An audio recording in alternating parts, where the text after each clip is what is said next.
안녕하십니까, 레피디입니다. 10월 27일 나노코박스 관련주 보도록 하겠습니다. 먼저 증시부터 보겠습니다. 코스피 0.77%죠. 코스닥 0.28% 하락하면서 오늘 둘 다 하락을 좀 했고요. 오늘도 뭐 인플레이션에 대한 우려감으로 하락을 했다라고 합니다. 그래서 전체적인 뭐 해외 증시라든지 우리나라 증시 분위기가 또 좋지는 않았고요. 뭐 하루하루마다 자꾸 말이 좀 바뀌니까 참 어렵습니다. 그래서 인플레이션이 계속해서 그렇게 관심을 가지고 있고, 결국에는 물가가 자꾸 상승함에 따라서 이렇게 좀 불안불안한 시장이 이어지고 있는 그런 모습입니다. 그래서 유동성 자금이 지금 많이 풀려 있는 그런 상황이기 때문에 거기에 대해서 분명히 이제 자금을 빨아들이는 그런 과정이 나와야 되는 상황이고요. 지금 증시가 뭐 잘 버티고 있긴 하지만 조금은 조정세로 들어갈 가능성도 충분히 아직까지도 있습니다. 그래서 지금 상대적으로는 미국 증시는 굉장히 잘 올라가는데요. 우리나라 증시라든지 뭐 아시아 증시는 상대적으로 좀 약하게 계속 흘러가고 있습니다. 그래서 지금 코스피 코스닥은 또 아슬아슬하게 3,000포인트, 1,000포인트 뭐 지지를 하고 있는 그런 상황이고요. 오늘은 외국인 투자자, 기관 투자자 좀 매도 나오면서 하락을 좀 했습니다. 뭐 코스피 지수는 여전합니다. 241선 아래에 위치를 하고 있고요. 반등을 좀 하고 나서 좀 주춤하는 그런 움직임이죠. 그래서 계속해서 이 하락 추세에 있다라고 보시면 될 것 같고요.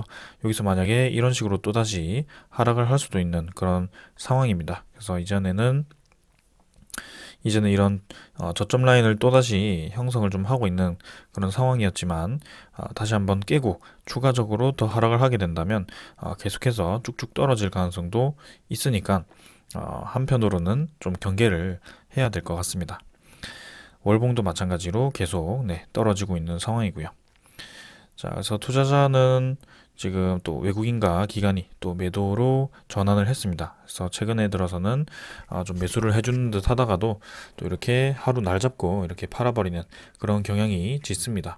그래서 지수 전체에서 뭔가 건강한 그런 수급이 들어온다는 느낌은 별로 없는 것 같고요. 그래서 계속해서 큰 투자자들은 뭔가 그런 악재들 아니면은 그런 투자 심리가 약화되었을 때 언제든지 이제 돈을 뺄 수 있게 그런 식으로 좀 미리미리 좀 준비를 하는 게 아닌가라는 그런 생각을 합니다.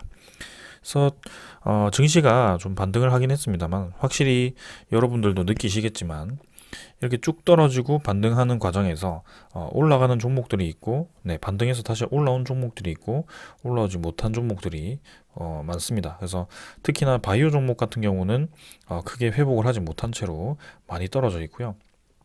오히려 실적주 위주로 좀 상승을 해서 좀 주가가 상승한 그런 상황입니다. 그래서 지금 투자를 하실 때는 확실히 좀 실체가 있는 종목들이죠.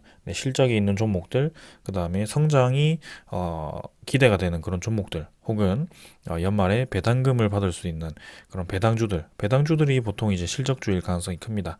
그래서 그런 종목들 위주로 좀 포트폴리오를 짜시는 게 좋을 거라고 생각을 하고요. 지금 단계에서는 바이오보다는 확실히 그쪽으로 가야 됩니다. 자, 그래서 코스닥 지수도 지금 보시면 V자로 좀 반등한 상황이긴 하지만, 여전히 뭐 21선이라든지 이런 전체적인 추세 자체는 하락으로 향하고 있다라는 점. 그래서 분명히 이제 글로벌 증시에 또 악재가 나왔을 때는 또 크게 내려갈 수 있는 그런 자리니까 조심을 계속 해야 될 것 같습니다. 그래서 외국인 투자자도 이렇게 좀 매도를 좀 했고요. 자, 오늘 요 정도로 보고, 환율 같은 경우는 6원 정도 올랐죠. 1170원 정도로 해서 또 하락을 멈추고 이제 좀 반등을 해주는 그런 모습이고요. 60일선 회복을 하면서 여기서 이제 또 다시 또 상승세를 이어갈 것인지 한번 지켜보도록 하겠습니다. 자, 그 다음에는 채권 수익률이고요. 10년물 국제금리가 좀 하락을 했습니다. 그래서 1.58%대로 이렇게 바로 상승세를 이어가지 않고 그래도 어느 정도는 여기서 라인을 형성을 하면서 좀 자리를 잡는 모습인데요. 여기서 계속해서 추가적으로 더 올라가 준다면 좀 부담스럽겠지만, 그래도 다행히 조금은 이제 상승세를 멈추고 자리를 잡았다라는 것은 증시가 어느 정도는 하락 이후에 좀 자리를 잡는 과정도 있을 수 있겠다라고 생각이 듭니다. 그래서 뭐 지금 분위기 자체는 좀 하락하는 과정에서 조금 쉬어가는 분위기인 것 같고요. 여전히 거래량이 주고 있는 상태이기 때문에 조금은 네, 조심스럽게 지켜보도록 하겠습니다. 오늘 이 정도로 하고요. 두산 네, 종목 보도록 하겠습니다. 예, 먼저 HLB부터 보기 전에 나누고 박사에 대한 소식 하나 보고 넘어가도록 하겠습니다. 이 베트남 부총리가 보건부에 이제 자국 개발 백신 공급 계획서를 제출하라고 요구를 했다라고 합니다. 그래서 계속해서 이제 총리 입장에서는 좀 보건부를 압박하고 있는 그런 상황인 것 같고요. 보건부 쪽에서는 섣불리 지금 긴급 승인을 내주지 않고 있는 모습입니다. 확실히 거기에 대해서는 보호 효능이라는 그런 데이터를 기다리고 있는 그런 상황인 것 같고요. 그 보호 효능 데이터가 나오기까지 시간이 계속 걸리면서 이런 식으로 지금 긴급 승인 얘기가 나온 지 거의 이제 2달 이상이 되어 가는데 또 이렇게 아직까지도 소식이 없는 상황입니다. 자, 그래서 일단 구체적으로 내용을 좀 보게 되면 메이드 인 베트남 백신 공급 계획서를 제출하라라고 얘기를 했고요. 정부의 전염 예방 및 통제를 위한 안건을 결의를 하고 솔루션을 뭐 발표를 했다라고 합니다. 그래서 뭐 확산에 대해서 코로나19 확산에 대해서 효과적으로 대응하기 위한 뭐 기본 전략을 이렇게 뭐 제출하라고 했는데요. 어, 오는 12월부터 내년까지 진행될 백신과 치료제의 뭐 임상 시험 계획 등이 이제 포함된다고 합니다. 그래서 나노코박스에 대한 뭐 그런 계획도 어느 정도 좀 구체화가 되지 않을까라는 그런 생각이고요. 이제는 11월입니다. 그래서 WHO에 대한 그런 결과 혹은 그 보건부에 대해서 보호 효능 평가 뭐 그 타국 백신과 이제 비교 임상 결과 뭐 그런 게 좀 나와야 되는데요. 아직까지도 좀 구체적인 그런 얘기가 나오지는 않고 있습니다. 분명히 이제 면역 원성이라든지 안전성은 좀 확보가 된 상황이지만 지금 구체적으로 그런 이제 WHO라든지 그런 걸 통과하기 위해서는 보호 효능이 필요하기 때문에 지금은 거기에 대해서 좀 기다리고 있는 그런 상황인 것 같죠. 그래서 그게 자꾸 이렇게 지연이 되다 보니까 이렇게 속절없이 나노박스 관련주들이 하락을 계속하고 있습니다. 그래서 HLB부터 보게 되겠습니다. 1850원 내려가지고 4% 하락해서 43,350원으로 마무리를 했고요. 시간의 가격은 추가적으로 더 하락했습니다. 그래서 42,750원이고요. 지금 보게 되면 결국에는 241선까지 하락을 해버렸습니다. 그래서 기준선 없이 기준선을 자꾸 깨버리면서 점점 이제 저점을 낮춰가는 그런 모습이었기 때문에 어제 그 음봉이 나왔을 때는 이미 이제 전저점을 또 깨면서 추가적인 하락이 예고가 되는 그런 상황이었습니다. 그래서 지금 이제 상승 시점까지 거의 다 떨어졌고요. 마지막 이제 양봉 하나를 남기고 있는데요. 사실 이것도 하락 돌파를 할 가능성도 충분히 있습니다. 그래서 HLB 제약을 먼저 보게 되면 HLB 제약은 이미 241선 깨고 결국에는 원래대로 주가가 원래대로 들어왔고요. 이전에 뭐 이때 이제 반영이 뭐가 되었었는지 이제 기억이 잘 안 나는데 지금은 큰 삼각 수렴 이후에 크게 한번 시세를 주고 그 시세에 대한 기대감이 이제 꺼지니까 이렇게 주가도 같이 올랐던 만큼 하락을 해버리는 그런 상황이 나와버린 겁니다. 그래서 지금 이제 거래량이 죽어버렸고요. HLB 제약도 그렇고요. 지금 상당히 좋지 않은 그런 흐름이 이어지고 있습니다. 그래서 HLB도 지금 HLB 제약과 비슷하게 좀 흘러갈 가능성이 충분히 있다라고 보여지고요. 투자자를 보게 되면 지금 최근에 외국인이 좀 사긴 합니다만 결국에는 어제도 말씀드렸다시피 이 바이오주에서 떨어지는 동안 외국인이 뭐 매수하는 것은 뭐 크게 의미가 없었습니다. 이전에 제가 경험했던 바로 그렇고요. 특히 이런 바이오 종목들은 외국인이 계속 사는 듯 하면서도 쭉쭉쭉쭉 떨어집니다. 계속 저점이 이제 점점 내려가면서 떨어지고요. 그래서 항상 이렇게 여러 번 디디던 그 지지점이 깨졌을 때는 조심을 해야 된다. 리스크 관리를 해야 된다. 그리고 우리가 기대했던 그런 소식에 의해서 올라갔던 것이 그 기대감이 자꾸 뭔가 차질이 생기고 문제가 생겼을 때는 과감하게 좀 대응을 좀 해야 된다라고 말씀을 계속 드렸습니다. 결국에는 이런 식으로 이게 여기서 이제 과감하게 대응을 못한 이유가 아무래도 혹시나 하는 기대감이죠. 혹시 내가 팔면 올라가지 않을까?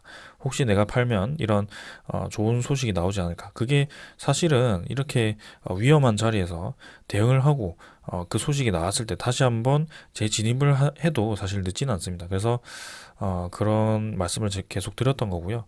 지금은 사실은 이미 만약에 위에서 잡으신 분들에 대해서는 지금 정리하기가 상당히 좀 시간이 많이 흐르기도 했습니다. 그래서 이런 데서 잡으신 분들이 또 계속 이제 물타기를 하면서 또 단가를 낮춰가는 듯 하면서도 쭉쭉 내려가니까 빠져나오지 못하는 그런 움직임이 나아지는 거죠. 그래서 이런 바이오 종목 같은 경우는 시세가 한번 주어졌을 때는 조심을 해야 된다. 그러면서 이전에 제가 이 주봉에 대해서 말씀을 드렸는데요.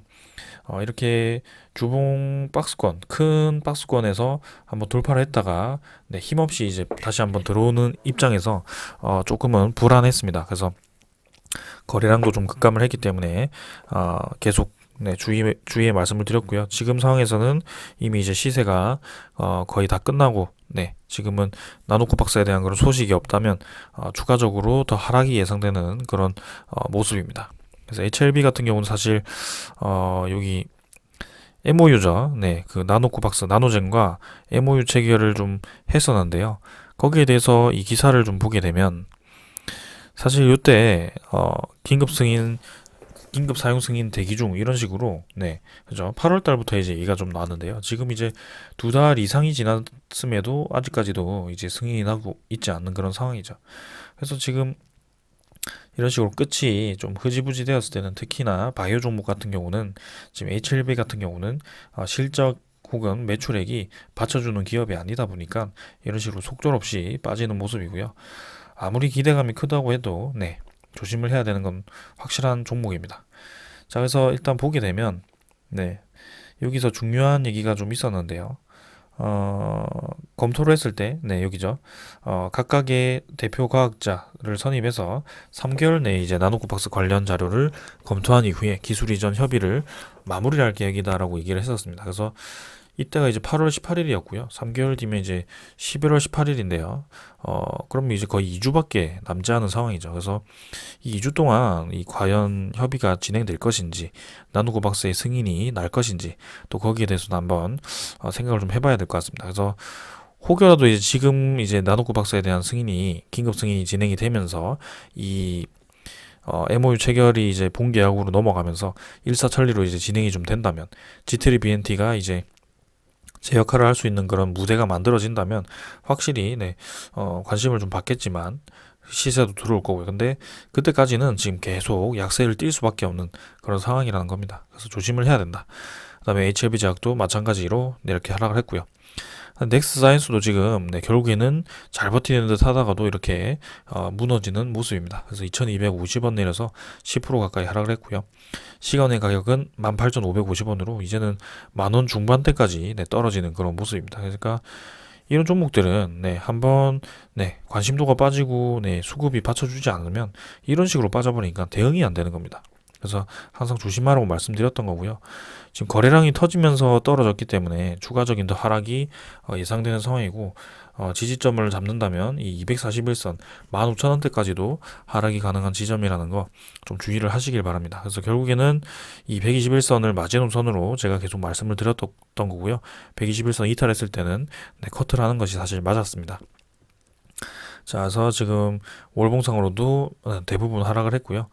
이 외국인이 계속 매수를 하지만 아까 HLB에서도 말씀드렸지만 결국엔 바이오 종목이 떨어지면서 이 외국인이 들어오는 것은 뭐 크게 의미가 없다. 그렇게 말씀을 드리고 싶습니다. 그래서 지금 중요한 것은 그 소식입니다. 그 소식에 대한 구체적인 임사 결과라든지 보호 효능이라든지 거기에 대한 소식이 나와야 되지 지금은 수급에 중점을 둘 때는 아니라고 생각을 하고요. 그다음에 그 소식이 계속 지연이 된다면 계속해서 하락할 수밖에 없다. 이때까지 이 넥스 사이언스에 대한 그 기대감이 전부 이제 나노코박스에 대한 기대감은 아니었겠지만 그래도 상당 부분 거기에 대한 기대감이 있었기 때문에 지금 지연이 되면서 이런 식으로 하락을 하는 거거든요. 그래서 넥스사이언스가 또 지테리 BNT를 또 신주인수거 부사체를 이용해서 매입하는 과정이기 때문에 그 지테리 BNT가 만약에 뜬구름이 돼버리면 정말 이제 기업 입장에서는 이 넥스사이언스 입장에서는 상당히 이제 재무적으로 부담이 갈 수밖에 없는 그런 과정이 나오는 겁니다. 그래서 지금 빨리 그 넥스사이언스에 대한 실마리가 좀 풀리면서 나노코박스죠. 나노코박스에 대한 실마리가 풀리면서 좀 이제 긴급 승인이 나야지 이 그룹주들이 좀 숨통이 트일 것 같습니다. 그때까지는 지금은 추가 매수도 금지고요. 가지고 계신 분들이라면 지금이라도 좀 과감한 대응을 하는 것도 나쁘지는 않을 것 같습니다. 자, 일단은 매일매일 리뷰를 좀 드리고 있는데 계속해서 좀 부정적인 얘기를 드리고 있는 것 같고요. 일단 나노코박스에 대한 그런 긴급 승인 여부가 저도 기다려지는 그런 상황이기 때문에 한번은 계속 지켜보도록 하겠습니다. 네. 그래서 오늘은 여기까지 하고 마무리하고요. 자, 이제는 약속대로라면 3개월 내에 마무리를 한다면 2주 내에 또 소식이 나와야 되니까 한번 기다려 보겠습니다. 자, 오늘 여기까지 하고 마무리하겠습니다. 감사합니다.